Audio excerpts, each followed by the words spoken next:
यस hello जय मसी नमस्ते everyone र तपाईहरुलाई आज म मेरो ड्रिम हाउस देखाउन गइरहेको छु। यस्तो दामी छ यो घर है।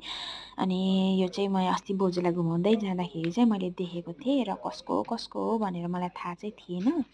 अनि ठिक्कै है कोइन्सिडेन्सली चाहिँ बोजूकै आफ्नो पर्नेको भएको कारणले गर्दा मलाई यो छोटो भिडियो बनाउने मौका चाहिँ मैले पाएँ। अनि यहाँभित्र जाँदै गर्दा यस्तो दामी दामी चाहिँ मैले देखिरहेको छु है, किनभने मलाई चाहिँ यो ड्रिम हाउस भएको कारणले गर्दा जस्तो मलाई हेर्ने इच्छा चाहिँ थियो है। अनि त्यो मौका आज मैले पाएँ है। अनि यहाँनिर आफै है आफ्नै प्राइभेट स्विमिङ पुलदेखि लिएर सबै मजाले डिजाइन गरेको रहेछ। सबभन्दा फर्स्ट चाहिँ मलाई यो घरै मन परेको। घर यति मजाले ब्युटिफुल तरिकाले चाहिँ डिजाइन गरेको छ है। अनि मैले सोद्धाखेरि चाहिँ है बाजेलाई सोध्दै गर्दाखेरि चाहिँ यो चाहिँ कसरी डिजाइन गरेको, कसले गरेको, यस्तो दामी, यो त मेरो ड्रिम हाउस जस्तै थियो भनेर मैले भन्दै गर्दा चाहिँ बाजेले पनि यो मैले आफै डिजाइन गरेको हो, मेरो पनि यो ड्रिम हाउस भएको कारणले गर्दाखेरि हो भनेर भन्नुहुन्थ्यो। ऊ चाहिँ एग्रिकल्चर डिपार्टमेन्टको चाहिँ इन्जिनियर रहेछ।